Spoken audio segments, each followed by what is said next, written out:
Hi friends, నమస్తే అందరికీ. ఈరోజు నేను మిమ్మల్ని ఒక పల్లెటూరు వాతావరణానికి తీసుకెళ్ళబోతున్నాను. మాతో పాటు మీరు కూడా వచ్చి ఇక్కడ పల్లెటూరి అందాలు, గోదావరి, మా ఇంటి దగ్గర పొలం అన్నీ మీకు చూపిస్తాను. మాతో పాటు మీరు కూడా చూసేయండి. హైదరాబాద్ నుంచి 400 కిలోమీటర్లు ఉంటుందండి మా ఊరు వెళ్ళడానికి. ఇంకా మేము జాబుల కోసమని ఇక్కడ ఉంటున్నాం కదా, అప్పుడప్పుడు ఊరు వెళ్తాం అనమాట. కానీ మాకు పల్లెటూరులో ఉండడం అంటేనే ఇష్టం. ఇదే మా ఊరు. చాలా బాగుంటుందండి. ఇక్కడ పొలాలు కానీ, గోదావరి కానీ అంటే నాకు చాలా ఇష్టం. మార్నింగ్ లేవగానే గోదావరికి చేపల కోసమని వెళ్ళామన్నమాట. పొద్దున్నే అక్కడ వల వేసి చేపలు పడతారు, గోదావరి చేపలు వాళ్ళు అమ్ముతారు. అందుకని చెప్పేసి పొద్దుటే బయలుదేరి వెళ్ళాం. 6 o'clockకే అక్కడ ఉంటాయని చెప్తే. ఇది గోదావరికి వెళ్ళే దారండి. మార్నింగ్ అంతా చూసారా, మంచు పడుతుంది. ఇది గోదావరి ఒడ్డు అనమాట. గోదావరి మా ఊరికి 4 కిలోమీటర్ల దూరం ఉంటుంది అంతే అండి, పెద్ద దూరమే ఉండదు. వర్షాకాలం వచ్చినప్పుడు ఇదంతా నిండిపోయి ఉంటుంది అనమాట. ఇప్పుడు కొద్దిగా శీతాకాలం ఎండింగ్ కదా, అందుకని చెప్పేసి వాటర్ కొంచెం ఇలా ఉన్నాయి. ఎండాకాలం అయితే ఈ మాత్రం నీళ్ళు కూడా ఉండవండి, ఇంకా తక్కువ ఉంటాయి. ఇసుక ఎక్కువ ఉంటుంది నడవడానికి. అవతలొడ్డు వచ్చేసి శ్రీరామగిరి అని అంటారు, అక్కడ రాముల వారి గుడి ఉంటుంది. ఇప్పుడు ఈ గుంతలు చూసారు కదండి ఇసుకలో, ఈ అమ్మాయి ఇక్కడ వీళ్ళు చేపలు అవి వలలో వేసుకొని పట్టుకునే వాళ్ళు అన్నాను కదా, వాళ్ళు అనమాట. ఈ నీళ్ళే తాగుతారండి వీళ్ళు. దీన్ని నీళ్ళ చలమ అంటారు. ఇలా గోతుల్లాగా తీసేసి నైట్ వీటిలో ఊరిన నీళ్లు ఫస్ట్ తోడి పారపోసేస్తారు. తర్వాత అంతా వీటిని వంటలకి కానీ, తాగడానికి కానీ ఇవే వాడుకుంటారు.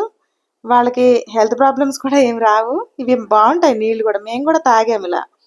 అయితే అదే రోజు సాయంత్రం వచ్చేసి గోదావరి గట్టునే ఇంకొక గుడి ఉంటుందండి, శివాలయం అని. ఇది లోపలికి అడవిలో ఉంటుంది, గుట్ట మీద ఉంటుంది అనమాట. ఇక్కడ కూడా ఒకసారి వెళ్ళి చూసేద్దామని చెప్పేసి వెళ్ళాము. ఇవన్నీ మేము సంక్రాంతికి వెళ్ళినప్పుడు తిరిగిన ఊర్లండి. నేను చాలా రోజులు అయిపోయింది, కానీ ఒకసారి ఇవన్నీ మీరు కూడా చూస్తారు. ఎవరికైనా పల్లెటూరు కానీ, గోదావరి కానీ చూస్తే చాలా హ్యాపీగా అనిపిస్తుంది కదా అలాంటి ఏరియాలు చూస్తే. అందుకని పోస్ట్ చేశానండి. ఇక్కడికి గోదావరి గట్టు దగ్గరికి ఎప్పుడు కూడా ఈ ఊరు రావాలంటే శివరాత్రికి అలాంటప్పుడు, తిరునాళ్ళప్పుడు ఎక్కువ జనం ఉంటారనమాట. ఉత్తప్పుడు పెద్ద జనం ఉండరు. మా రిలేటివ్స్ కూడా అనుకోకుండా రావడం వల్ల మేము ఆ రోజు ఈవినింగ్ ఆ గుడి దగ్గరికి వెళ్ళామండి. కానీ చీకటి పడిపోయింది అనమాట మేము వెళ్ళేసరికి. ఇంకా పై వరకు ఎక్కలేదు. ఈసారి ఎప్పుడన్నా వెళ్తే ఆ గుడి కూడా చూపిస్తాను. చాలా వందల సంవత్సరాల నాటి గుడి అంటండి. నా చిన్నప్పటి నుంచి కూడా ఫేమస్ అనమాట అక్కడ. శివరాత్రి అయితే తిరునాళ్ళు జరుగుతుంది. ఇగోండి గోదావరి గట్టుకు వచ్చాము. ఈ గోదావరి గట్లు అనేవి మా ఊరు దగ్గర ఒక 5-6 ఊర్లు ఉంటాయి అనమాట, పల్లెటూర్లు. గోదావరి గట్టెమ్మటే ఉంటాయి ఆ ఊర్లు. ఇందాక వెళ్ళింది ఒక ఊరు, ఇది ఒక ఊరు అనమాట. అలా 7-8 ఊర్లు ఉంటాయి. ఇదిగోండి శివాలయం చూసారా, గుట్ట మీద కింద నుంచి ఒక 5-6 కిలోమీటర్లు వచ్చిందండి. ఇంకా చీకటి పడిపోతే వెళ్ళలేమని చెప్పేసి పిల్లలతో ఉన్నాం కదా, అందుకని చెప్పి వెళ్ళలేదు. ఎంత ప్రశాంతంగా, ఎంత అందంగా ఉందో చూడండి, పౌర్ణమి చంద్రుడు.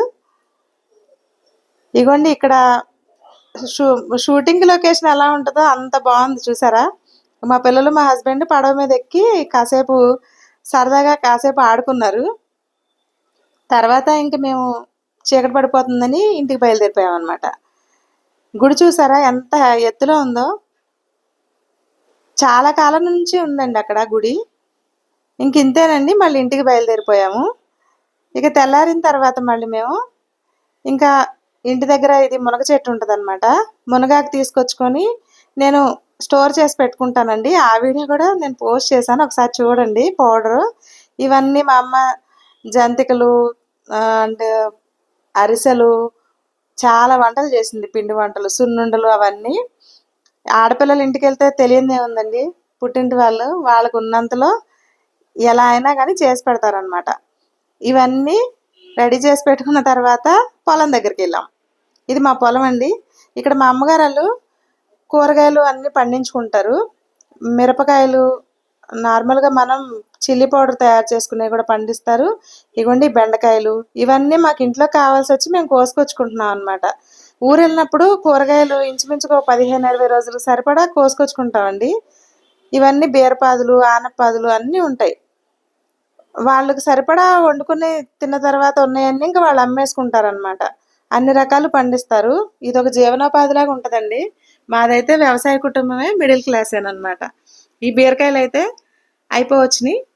ఇంకా ఉన్న 4, 5 కూడా ఎందుకు వదలడం అని చెప్పేసి లాస్ట్‌కి వచ్చినాయి కదా! అవి కూడా నేను కోసుకొచ్చాను. ఇంకా పాదులు తీసేస్తానన్నారు మా నాన్నగారు. ఇవన్నీ మా నాన్నగారు ఆర్గానిక్‌గానే పండిస్తారండి. పల్లెటూరులో స్వచ్ఛమైన గాలి పీలుస్తూ, ఇలా మనం చేతులతో పండించుకున్న ఆహారాన్ని తింటే ఆ ఫీలే వేరుంటదండి. అది మీలో ఎంతమందికి ఇష్టమో కామెంట్ చేయండి. ఇవన్నీ చిక్కుడుగాయలు అప్పుడే స్టార్ట్ అయినాయి. ఇంకా తర్వాత మేము గోరింటాకు కోసుకొచ్చుకున్నాం అనమాట. ఇది కూడా పొలం దగ్గరే ఉంటది. చాలా పెద్ద చెట్టు ఉంటదండి. ఇక్కడ మెహందీ అవన్నీ పెట్టుకుంటాం కదా! అక్కడ ఇంటికెళ్ళినప్పుడు మాత్రం నేను గోరింటాకే పెట్టుకుంటాను. ఎక్కువ కోసుకొచ్చుకొని ఇంకా అది మనం తలకి పెట్టుకోవాలనుకున్నా, ఎప్పుడైనా తలకి పెట్టుకున్నా చాలా హీట్‌ని తగ్గిస్తుంది. ఇక ఇవి కాడమల్లె పూలు అంటారు కదండీ! వచ్చే ముందు ఇవన్నీ పూలు కోసుకున్నాను నేను. అండ్ చిన్న చిన్న గుత్తొంకాయలు ఇంటి దగ్గర ఉన్నాయి. అవి కూడా కోసాను. అన్నీ సర్దుకొని మళ్ళీ హైదరాబాద్‌కి తిరుగు ప్రయాణం కట్టేసామనమాట. చూసారా ఇవన్నీ మా ఊరు దగ్గర ఇట్లా ఆవులు, గేదెలు అందరికి ఉంటాయండి. ఇలా పల్లెటూరి వాతావరణంలో గడపడం మీకు కూడా ఇష్టమైతే లైక్ చేయండి, కామెంట్ చేయండి. ఇలాంటి మరిన్ని వీడియోలు మీ ముందుకు నేను తీసుకురావడానికి నేను ట్రై చేస్తాను. నా వీడియో నచ్చినట్లయితే ప్లీజ్ నా ఛానల్‌ని సబ్స్క్రైబ్ చేసుకొని నన్ను సపోర్ట్ చేయండి. మళ్ళీ ఇంకో వీడియోలో కలుద్దాం. Thank you all.